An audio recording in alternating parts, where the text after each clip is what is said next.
In this lecture, I will talk about the global transportation system and where the energy goes in this system and maybe how we can change that. So first have a look on this map. You see the big streams of transportation. So the bright lines are the air traffic. And you see there is a big air traffic between Europe and United States. Inside of the United States, there is, and I will try to mark that a little bit, there's this one traffic, United States, Europe, traffic within the United States, traffic from Europe to destinations for holiday, traffic within China, and all the rest is not that big. It should be mentioned there is a little interesting point. That is the hub of Dubai. That is very big airport where a lot of international traffic is switching from one airplane to the next. So this is a one-hop system. You start maybe in Frankfurt, go to Dubai, and then you go to Singapore or whatever. So this is air traffic. Then there are the shipping routes. There we have the big shipping routes between Asia, and the Asia road is usually going to Singapore, and this small street passing here going through the channel between Africa and Asia, the Suez Channel, and then distributed in Europe. Very large ships prefer to go around Africa. There is also a lot of traffic between Europe and United States, and a little bit from South America, and there is a special traffic through the Panama from West Coast United States to East Coast United States. That are the big points where shipping routes are, and one I have missed is from Los Angeles to the East Japan or China. So you see the South Ocean nearby the Antarctic Sea, there's just no traffic at all. Most of it is really happening in the northern area where the industrial centers and big dense population areas are. So this slide shows us the demand for energy and especially for transportation. And if you look at the long history from 1800 to 2000, you see first of all that the amount of energy is really grown. And why is this line so smooth and not here not so smooth? That's an artifact of it. Statistics in this old days, we have no exact figures, so there are only a few points where people did the calculation. So don't be disturbed by this smooth line. In reality, they would be as bumpy as here. So what we see is, first is energy sometimes breaks down. Reasons are wars and economic crisis. So the last crisis here was in 2008, by the way. And if we look into the demand, the heat industry, that was in the former days a main issue. Today it is not that much energy going there, but what really exploded during the last 50 years is transportation, especially passenger transportation and freight transport.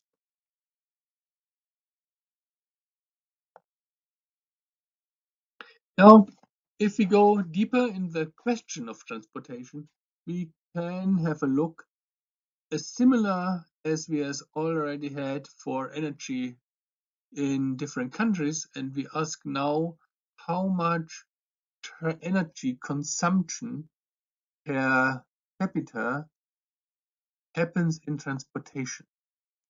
This is a linear scale, by the way, and this is also a linear scale. So it is here a little bit more clustered than the other plot I gave you, but I had a better, nicer plot. Here you see the first thing is if people have a higher income, the transportation demand goes up, or vice versa. If there is more transportation, this is a good way to be more efficient and to have more communication and transportation, and that trading brings you a lot of income. There is this main line, and on top again is the United States. They have the highest income and they have also just the highest transportation.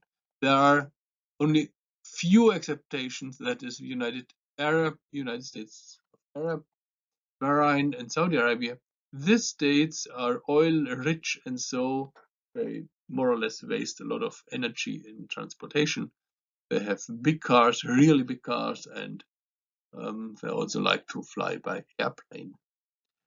Here you see countries trying to reduce transportation and to save a little bit. That's Japan, Germany, United Kingdom. But if you look in detail, you see another thing. These are small states or dense populated states.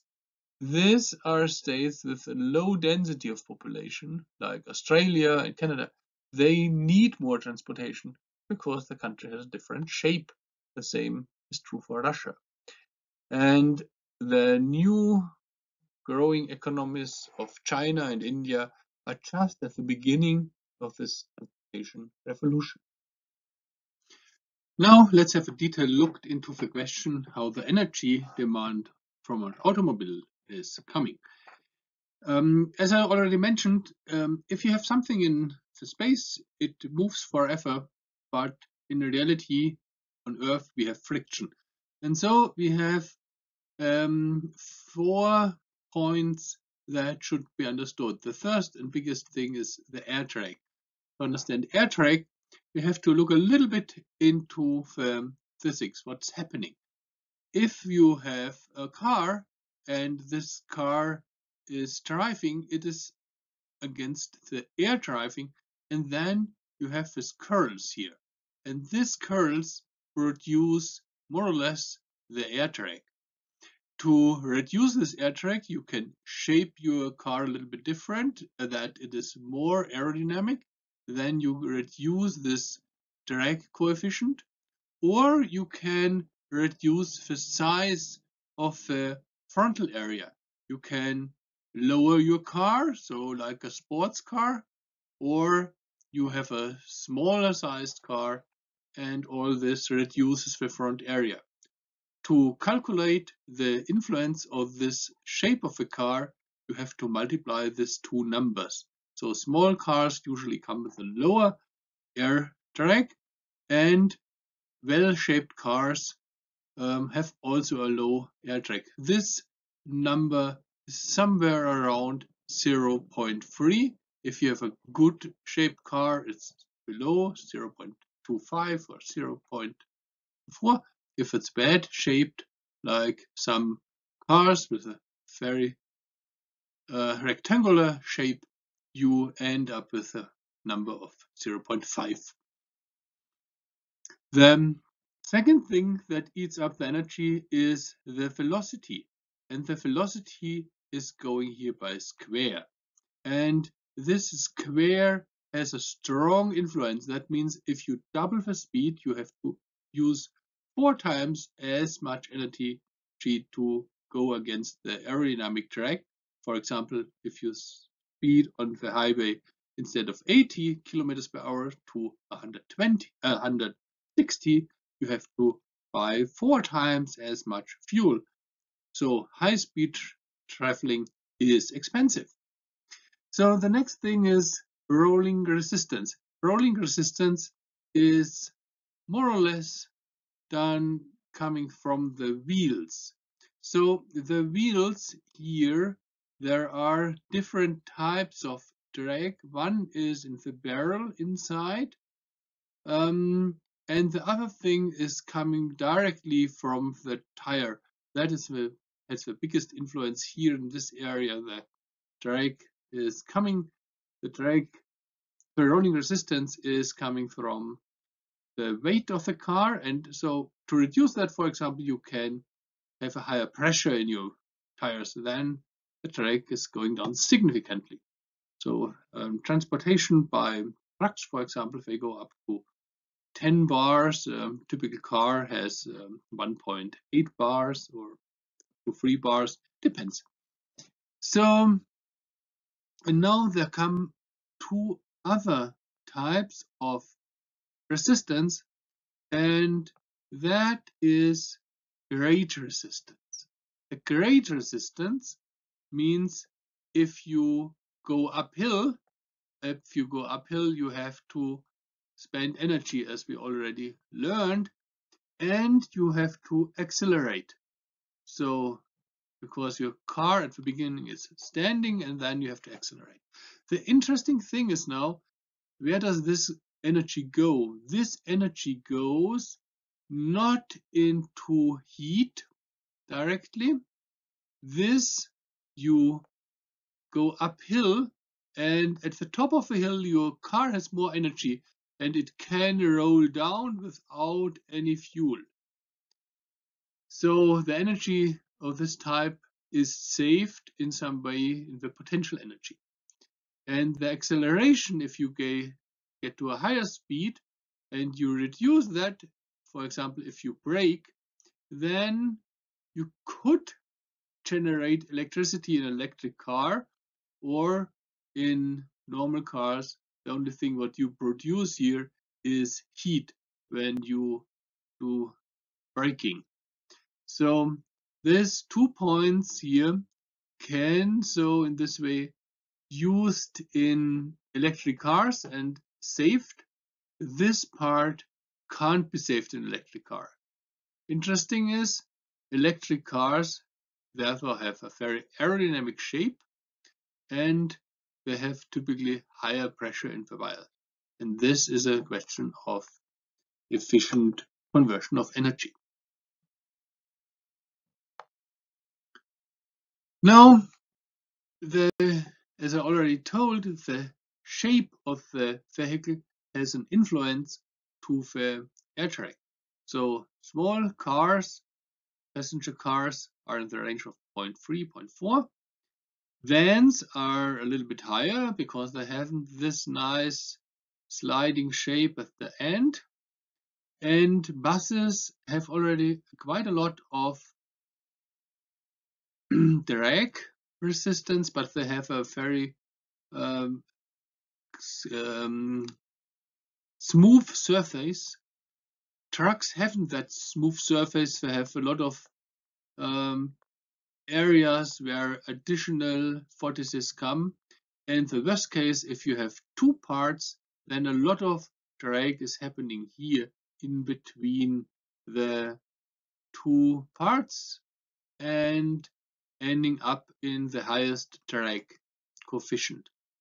So if we would build our trucks in the way like we shape our buses, we could save some energy. By the way, this Tesla has very low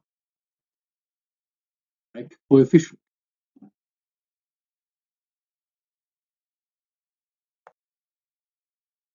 Now the rolling resistance, as already told, is depending on the type of the wheel. If we go in detail, we can have for any wheel so-called drag resistance coefficient, and the lowest coefficient here, and that's really low, 0.0002, is steel on a rail. That's the reason, finally, why railways have a very efficient way to transport stuff, for example, compared to a truck. A car tire and you see here is about 10 to 100 times less efficient. Let's say 10, up to 100 times less efficient. If you have very high energy saving tires, you may reduce that by a factor of 2, and you can reduce it further by pumping up your tire, and that reduces the drag or the resistive rolling resistance again up to a factor of 3. For example, people on, let's say, 22 millimeter tube, what's that? That is your racing bicycle. So racing bicycles have a really low contact and rolling resistance. The rolling resistance is also depending on the mass of the vehicle. So building vehicles lighter reduces that a little bit, and driving slower, but that is only a linear factor, and so it is not so strong. The influence is not that strong as it is in aerodynamics, but it helps a little bit. And you can calculate the details if you want. What is happening to have energy? The energy is always converted into heat, and heat you can't regenerate. What you heat is your wheels, and sometimes if you did a longer drive on the highway and you stop at a picnic place, for example, and you touch your tires, you'll see that it is quite hot, maybe up to 80 or more degrees Celsius. Now the grade resistance, that is of course depending on two things. The one thing is the slope. How steep is that slope here? And that's measured by this angle. You can do the math, that's not really tricky. Finally, the question is, what height do you reach during the driving? And the second thing is, of course, the weight of the car. So how heavy is this car? A heavy car, of course, needs more energy, double time the weight, you need double time the energy. But be aware, people usually think electric cars are very heavy, and so they need more energy driving up the hill. That is true for driving up, but they regenerate the energy when they go down, and more or less a part of maybe 70 to 80% is going back into the battery. So energy can be regenerated, and that's an advantage of electric cars that typically other cars don't have. Hybrid cars, of course, can do the same trick. So, and the fourth thing is the acceleration. Acceleration is defined by this formula, by the way that is the definition of a force. The acceleration multiplied by the mass is the force you need. So if you want to accelerate fast, you need a lot of force, and some cars and sports cars, electric cars, have a very high force, and so they can accelerate very fast. So this energy is not lost directly. It is lost in the moment when you heat your brakes. And so try not to brake without reason. That saves you a lot of energy. And you can also save energy if you think ahead what's going on in the traffic, and if you see a traffic stuck or a red light, you can stop accelerating and rolling your car without the brakes. That can save quite a lot of energy, maybe 10 to 20%. You can regenerate this energy in electric cars because there, during braking, you usually don't brake in the wheel, you brake with the motor, and the motor in an electric car generates electric energy that is going back into the battery. Now let's have a look into the real world. The real world data are often different or not as easy to read as theoretical data.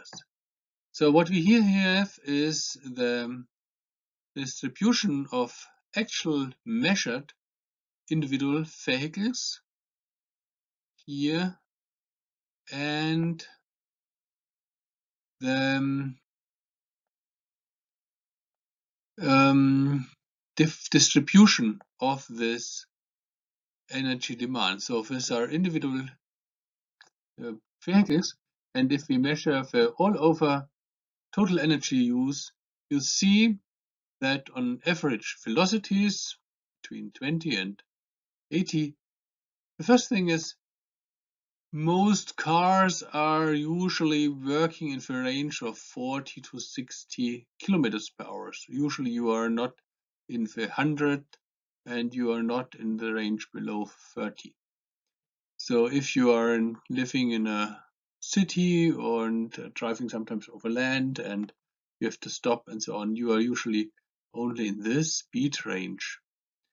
And so these triangles here, they show what is called a so-called test cycle.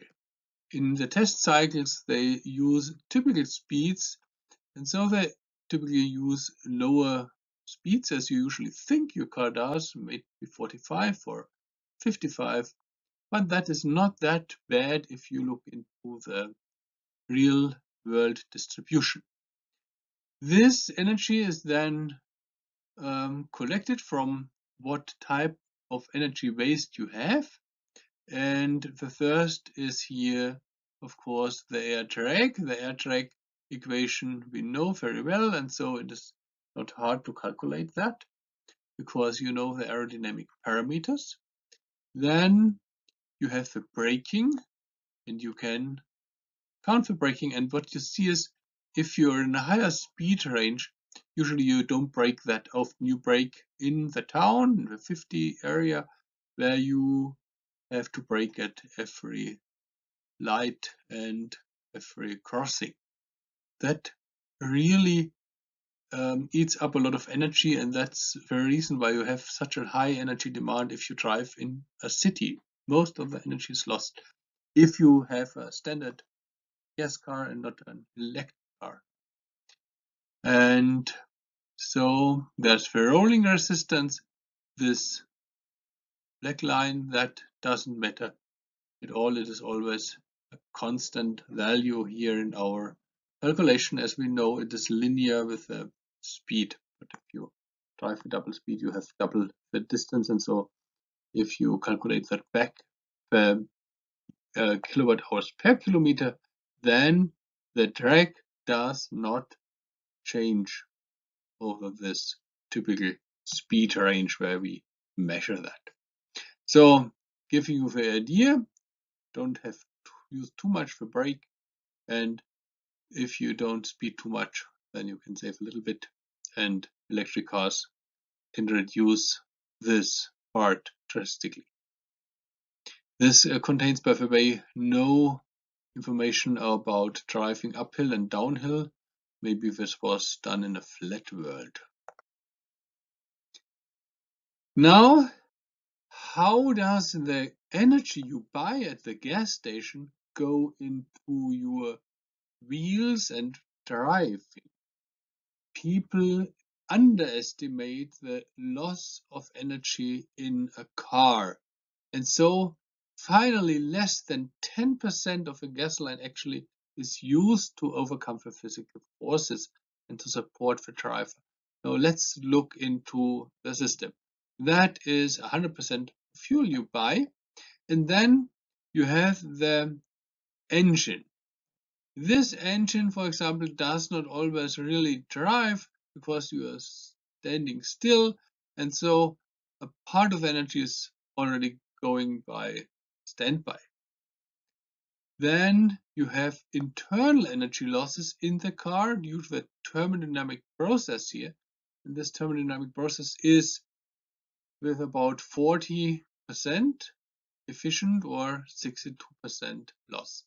That is quite a good number for cars with lower efficiency, but let's accept that number.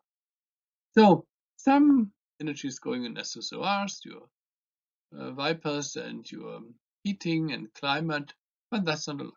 So 18% of this energy is really going into the driving, and then you have driving losses due to the gears and so on, rolling resistance.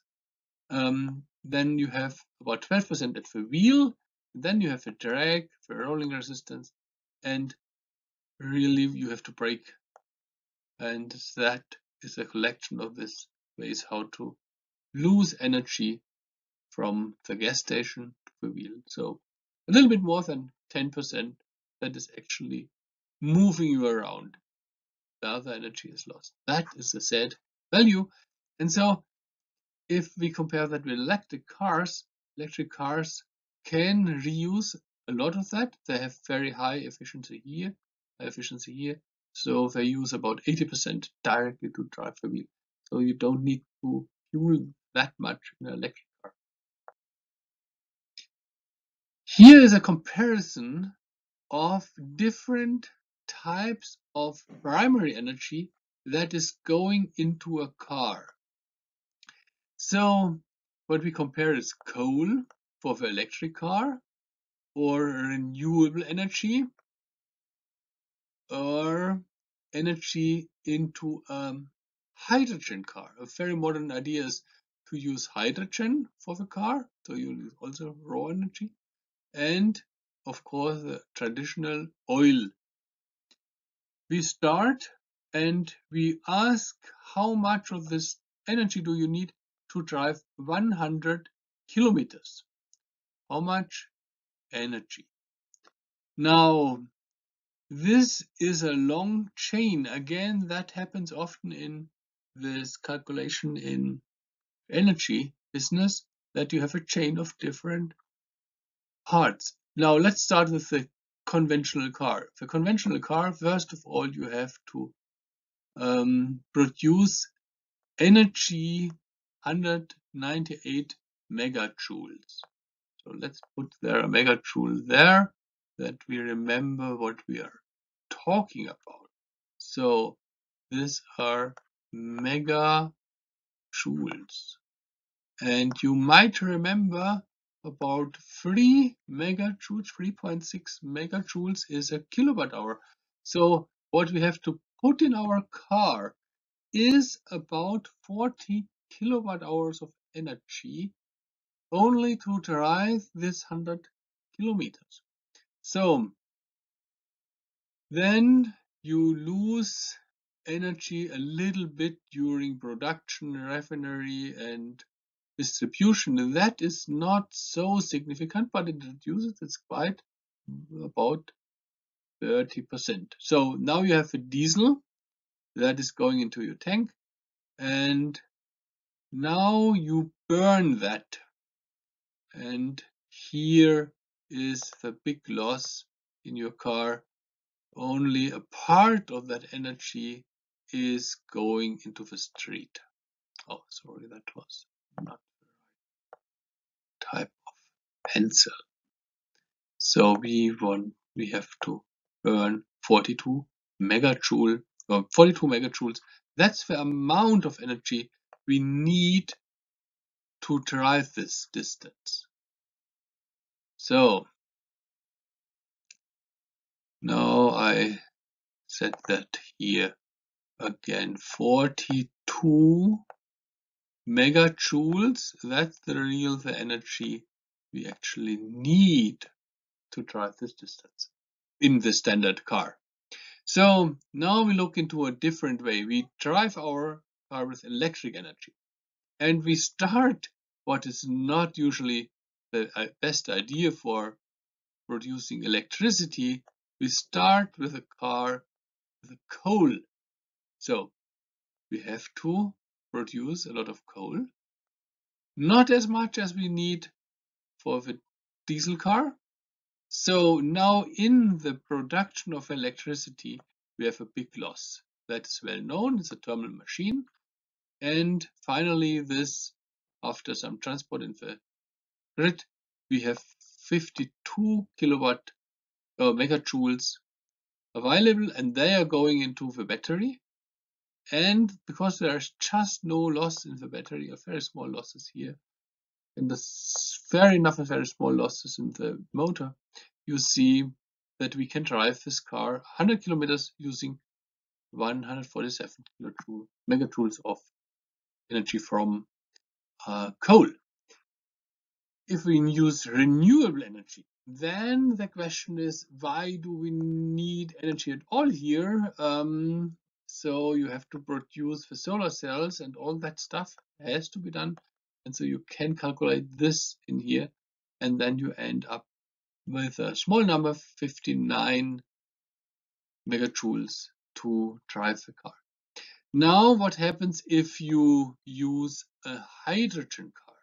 A hydrogen car has also a long chain, and this chain is to convert the electricity into hydrogen, then to distribute that, including high pressure, and then the hydrogen is going into your fuel cell, and the fuel cell is again not a very efficient way to convert energy, and so you need about 3 times more primary energy to drive your hydrogen car than as you use here. You have to be aware about that here. To compare the renewable energy in both cases. So in one case, you have renewable energy for the battery car, 59, and you have renewable energy for the hydrogen car, and that is a factor of just 3. Now, how expensive is it to own a car? And how expensive is the ownership over 1 mile of driving? So there is the oil price, and if we look into our fuel tank, we have to buy fuel, and actually, you know, the fuel price is not a constant, but here we use that at an oil price of $50 per barrel. It should be mentioned, in Germany, the oil, the gas at the station is much higher, but let's keep this standard numbers here. If you use a battery car, you have to buy the battery. And if you do that, you have to repay your battery. And here you see that if the growth rate of batteries is happening as fast as it does, and the price goes down over that time, because we have a decrease in the price of lithium batteries, within the next years it will be cheaper to drive electric cars than to drive a car with gasoline, as long as the oil price is more or less stable, and the trend of a lowering of the battery price is also stable. Why are there so many lines? Yes, this line shows if the introduction of the electric car is faster, then we will see that very soon, maybe next in 2 years.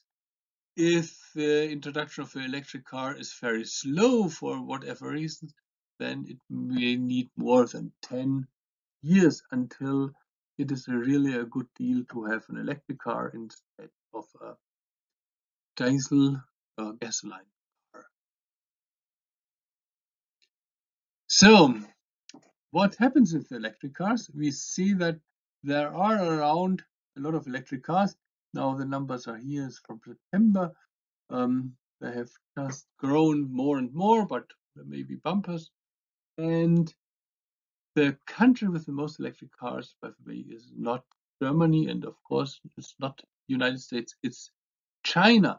This is a place where electric cars are going into the market There's a strong advantage for people who buy them. They are allowed to get a easier license plate and stuff like that. If we look into the numbers here, we'll see some other interesting things. For example, Norway. That's a country that has a lot of electric cars, and especially be aware, Norway is a small country. They have just now about 50% of new brought cars are electric. This country has a very nice situation because it is laying it in the mountain area. They have a lot of hydropower, and so they can completely fuel their electric cars with hydropower, completely clean energy. By the way, Norway is also an exporting nation for oil and gas, so they save their gas to sell that in the market and keep the electricity in the country for their electric cars. A smart solution. So Germany hasn't too much electric cars compared to its population, and you see all the others here, US and Japan.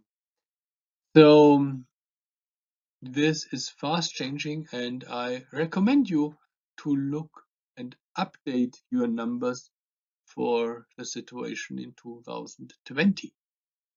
This slide is now about the Global Railway Service.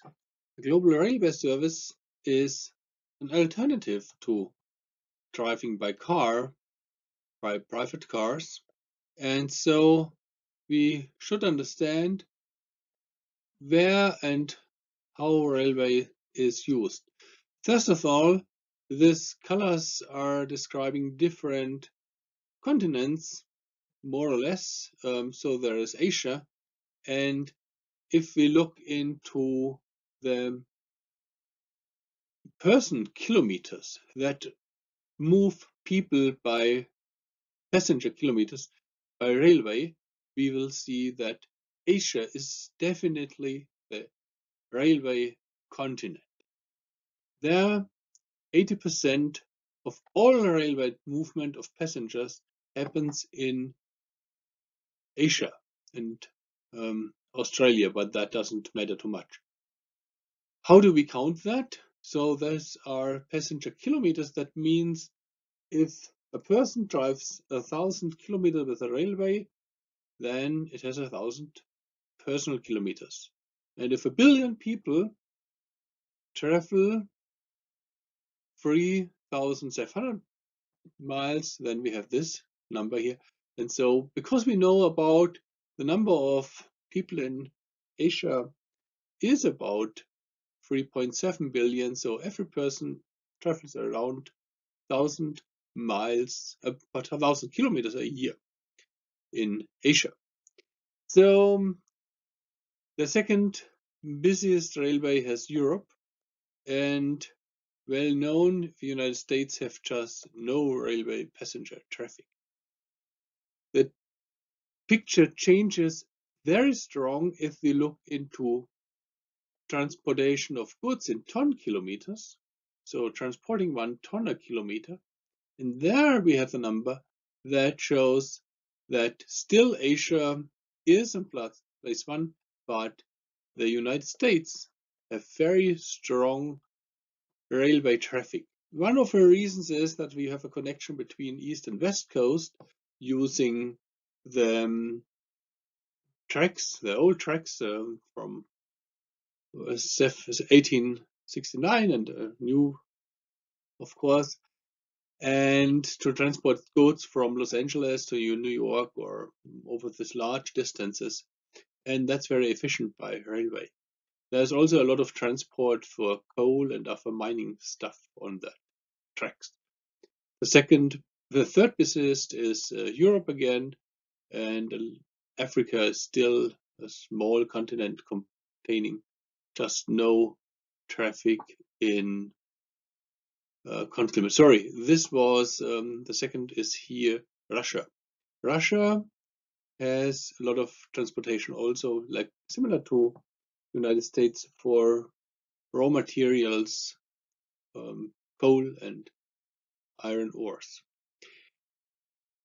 The next line here shows us line kilometers. That is the number of kilometers of railway grid you have. So Asia doesn't have too much railways, but they're very busy. And Africa has a lot of railways, but they have just no traffic. And Europe and America is in between these two ranges. So there are railways available, and not everyone really uses them for passenger and for goods transportation. This map gives you an idea where the railways are placed in the world, what countries have railway transportation. And here our measurement is kilometers per year per inhabitant. So a person in France is really traveling heavy. It's traveling 1,500 kilometers by rail. And you know, France has a very sophisticated high-speed train system. Similar is true for Japan. They also have a very good high-speed train system. And other areas in the world, like Switzerland, very small, but also big traffic, and European countries, Germany is still busy with railway. United States, just nothing, as you see here, and a little bit in India and Australia. China, of course, has also a lot of railway, but it doesn't look like that everyone is using them. People aren't moving that much around as in France. Now, the question is, why should we use railway? One reason is always to save energy, and it is interesting to understand how railways waste or need energy for the transportation. And here is a typical train moving over a distance of hundreds of kilometers, and we can see the speed. The speed is changing. Why? Yes, usually it's standing still in the railway station, and in between it starts, travels on a constant speed, and then it decelerates to stop at the next station. Here the stop was a little bit longer. And now we can look into the energy consumption. And the energy consumption here is usually connected to acceleration. And here you see the different places where they have acceleration. Of course, during stop, there's no energy need. And if you add up all this energy need, you end up with the cumulative kilowatt hours over the whole distance of travel. The sources are similar. So there is the resistance per wagon, and it's depending on the mass and the number of axles, because every axle is counted here. So that is for people who are going in details in the railway. Finally, the energy needed to move it is lower than the energy you need to move in other transportation systems, because we have a very low resistance at the axles, but the cars are quite heavy. So the car of a German intercity express is the same weight as if you are driving in your own car. That should be mentioned. Now, this picture shows us the energy consumption of trains depending on speed and passengers. So let's first look at this red line. So we have a distance of 2.5 kilometers, and we want to travel that distance with 500 passengers. So then we need this amount of energy. This is 6 kilowatt hours per person, and per train, sorry. and we need a lot of time. It's about maybe 180 seconds, 3 minutes to run that train. So now we can speed up that train, and the faster the trains run, for example, this one here, we have now the same distance, 2.5 kilometers, but now we need only a little bit more than half the time. But the difference here is we have now more than doubled the energy use. Interestingly, that is not very dependent on the number of passengers. So in this train, we have 500 passengers.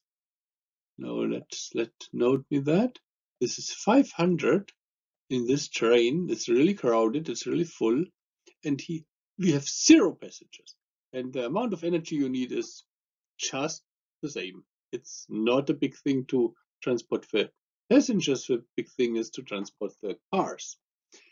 But we saved now a lot of time. We can save here about 80 seconds. If we do the same time saving here in a shorter distance train, we can't save so much time because we have to be just infinite fast. So here we do the same speeding, and the full train here with 500 passengers again is consuming also a lot of energy for this very short distance. So this short distance is now 1.5 kilometers instead of 2.5. So we see on the scale that time is expensive. If you want to save time, you can buy time by energy. So that is, I think, quite impressive. And because energy is expensive, so we have the old formula that time is money, as you know from many sayings. So time is money.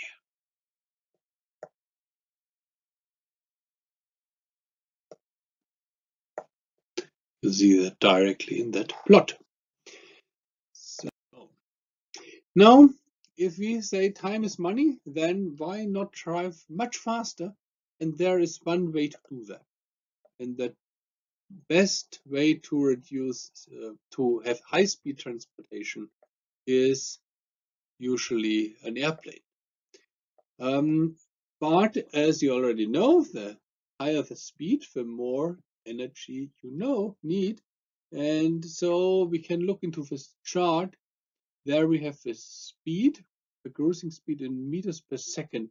That is not so convenient, but be aware about 100 meters per second is 360 miles per hour, 360 kilometers per hour. So I note that here that you get an idea. This is 360 kilometers. You are more used to that per hour. So high-speed train, that is really the limit of high-speed trains also. You usually have in Germany high-speed trains in that range, but in China and Japan they have even a little bit more speed in the trains, and also in France they have a little bit more speed than in Germany. So, but speed uses energy. Now, if we look now into different types of airplanes, the first thing is that we recognize that airplanes are way ahead in speed. So the typical 747 jumbo jet is in the range of 250 meters per second or 800 kilometers per hour. Same is true for this very huge A380. Both of them have drag, and the drag is finally the reason that you need energy. You can go even faster. That was the Concorde. That was a supersonic transportation system, but it had, when it traveled subsonic, it had already more resistance than the airplanes here. And if it traveled supersonic, it has a real high drag. So that was not economic, and so it did not work out. Other ideas is that you build something that Elon Musk proposed, a so-called Hyperloop. A Hyperloop is based on a tube that is evacuated, so there is no air drag or just no air drag, and you have then this Hyperloop system with very high speeds in the range of airplanes or even beyond, and with a low resistance so that you can save energy. But be aware there is a big cost of building this vacuum evacuated pipes, and you are not very flexible, because if you look in the world, sometimes between cities you think it is really good to have traffic, and then times change and that traffic isn't so necessary as it was maybe 10 or 20 years ago when you started building the system. So there is a last slide about air traffic, and there is an impressive picture that shows you all the airplanes in there. That is screenshot from the interesting website Radar, Flight Radar 24, and you can see where the airplanes are heading. You can see the big airports. This is Frankfurt, it's always very crowded. Stuttgart is not that busy, and you can see things like huge airplanes, maybe this is an A380, and you get an idea of the air streets. So if they are lined here, you see the trains are going that, the planes are going that way, or you have centralized systems like in France, you see Paris and all airplanes are heading here, and you'll see, if you look that in a bigger scale, there's the international traffic going on. Quite interesting. Check out that site and learn where most of the airplanes are. And if you do that for 24 hours, you will see that traffic is also changing over the day.